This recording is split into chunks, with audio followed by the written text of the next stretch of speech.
Good morning all of students. तो आज आप देखेंगे तरंग प्रकाशिकी के कुछ ऑब्जेक्टिव क्वेश्चन और ऑब्जेक्टिव क्वेश्चन पर अध्ययन करेंगे। तो सबसे पहला क्वेश्चन है कि निम्नलिखित में से कौन सा तरंग का अभिलक्षण नहीं है। तो तरंग का अभिलक्षण कौन सा नहीं है, तो देखते हैं कि ऑप्शन है तरंगदैर्ध्य, कला, आवृत्ति, माध्यम। तो इसमें जो माध्यम है वो तरंग का अभिलक्षण नहीं है। तो नंबर 1 में जो आंसर सही हुआ वो हुआ डी नंबर। नेक्स्ट क्वेश्चन है कि हाइगेंस के तरंग के सिद्धांत में उन सभी बिंदुओं का बिंदुपथ जिनके कंपन की कला समान हो कहलाता है। उसे क्या कहते हैं? जिनके कंपन की कला समान हो तो उसे हम कहते हैं तरंगाग्र। तरंगाग्र की परिभाषा में आपने पढ़ा है कि बिंदुपथ में कंपन के कला समान होती है। अगला क्वेश्चन है किसी तरंगाग्र के सभी बिंदुओं से द्वितीयक तरंगिकाओं के उत्पन्न होने का विचार किसने दिया? जो द्वितीयक तरंगिकाएं उत्पन्न होती हैं यह विचार किसका था? तो यह विचार जो था, तो द्वितीयक तरंगिकाएं आपने जो पढ़ा है वो हाइगेंस के विचार थे और हाइगेंस ने ही बताया था द्वितीयक तरंगिकाओं का सिद्धांत। तो अगला क्वेश्चन है कि तरंगाग्र वह पृष्ठ है जिसमें नंबर 1 है कि सभी बिंदु समान कला में होते हैं। नंबर दूसरा है कि बिंदुओं के युग्म विपरीत कला में होते हैं। नंबर तीसरा है कि बिंदुओं के युग्मों के बीच कलांतर π/2 होता है। कला का कोई संबंध नहीं है। तो इसमें जो आंसर होगा सभी बिंदु समान कला में होते हैं तो वो होता है तरंगाग्र। अगला क्वेश्चन है कि चित्र में एक समतल कांच के पृष्ठ XY पर आपतित होने वाला तरंगाग्र AB है। अपवर्तित तरंगाग्र की कांच में स्थित CD तरंगाग्र की कांच में स्थित CD है। वायु के सापेक्ष कांच का अपवर्तनांक ज्ञात करना है। तो ऐसी स्थिति में जब कांच वायु के सापेक्ष कांच का अपवर्तनांक ज्ञात करना है, चित्र आप देख रहे हैं, तो जो एक पृष्ठ पर तरंगाग्र BD है और दूसरे पृष्ठ पर जो तरंगाग्र है वो है AC। आप जानते हैं कि तरंग की लंबाई में आपने पढ़ा है λ1/λ2 n के सूत्र पढ़े हैं, v1/v2 = λ1/λ2। तो इसमें जो आपका आंसर सही होगा वो होगा आपका BD/AC। BD/AC। तो अगला क्वेश्चन है कि तरंगाग्र के अभिलंबवत खींची गई रेखा कहलाती है। तरंगाग्र के अभिलंबवत खींची गई जो रेखा होती है उसको क्या कहते हैं?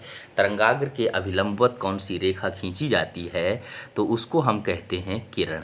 तरंगाग्र के अभिलंबवत खींची गई रेखा को कहते हैं किरण।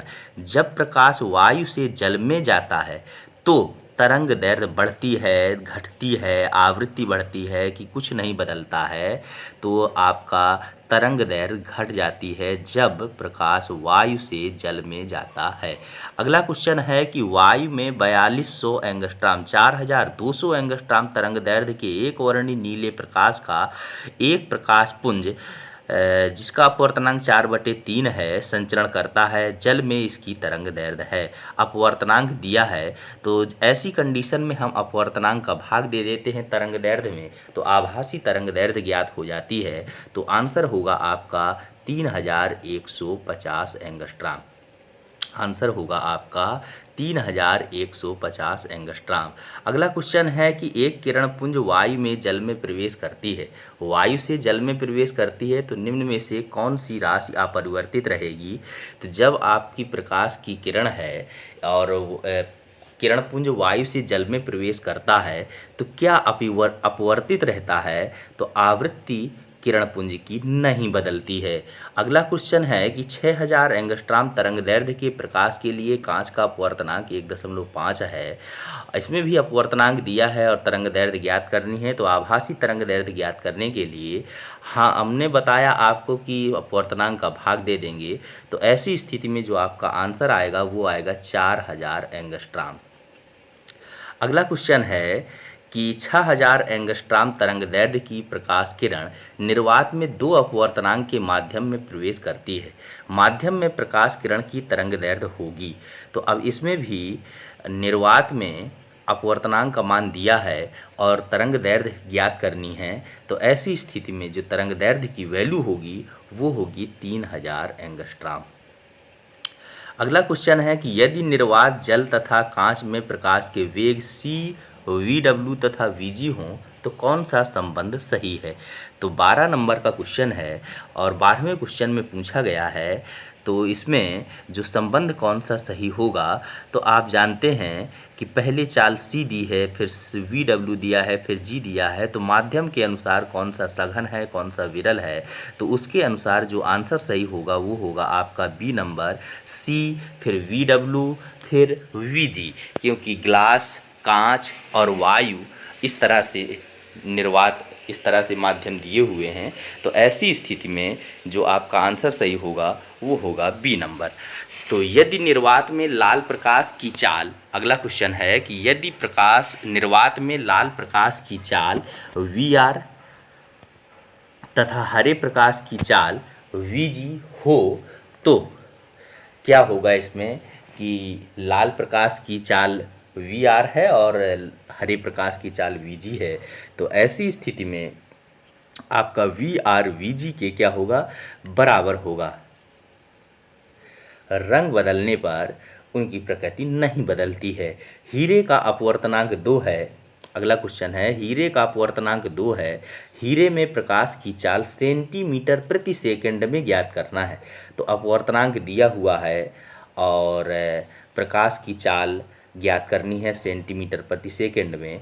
तो निर्वात में जो प्रकाश की चाल है वो आप जानते हैं 3 × 10⁸ मीटर प्रति सेकंड होती है, लेकिन हमको सेंटीमीटर प्रति सेकंड में ज्ञात करना है और अपवर्तनांक 2 दिया है, तो सेंटीमीटर में बदल लेंगे मीटर को और अपवर्तनांक का भाग दे देंगे, तो ऐसी स्थिति में आपका आंसर आएगा 1.5 × 10⁻10।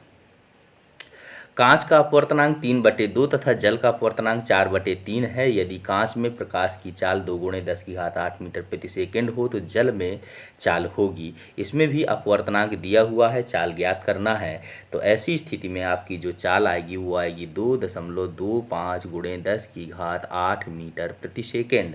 अगला क्वेश्चन है कि एक माध्यम का अपवर्तनांक 1.5 है। यदि वायु में प्रकाश का वेग 3 × 10⁸ मीटर प्रति सेकंड है तो माध्यम में प्रकाश का वेग होगा।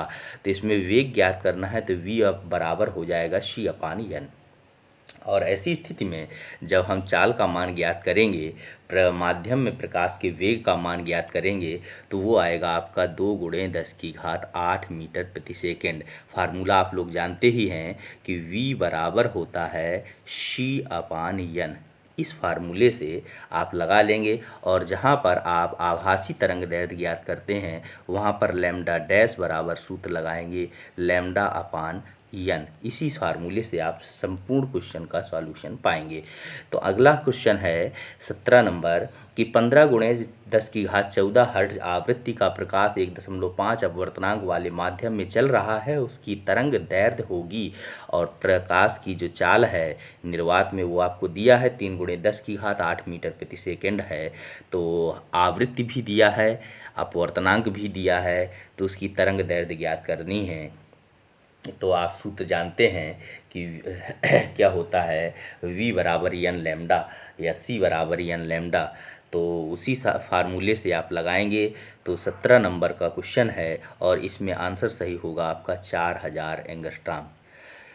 तो अगला क्वेश्चन है कि जब श्वेत प्रकाश पारदर्शी माध्यम में जैसे कांच में प्रवेश करता है तो सभी तरंग दैर्ध्य एक ही चाल से चलेंगी, दीर्घ तरंग दैर्ध्य अधिकतम चाल से चलेंगी, सभी लघु तरंग दैर्ध्य अधिकतम चाल से चलेंगी, ये सभी दीर्घ तरंग दैर्ध्य न्यूनतम चाल से चलेंगी।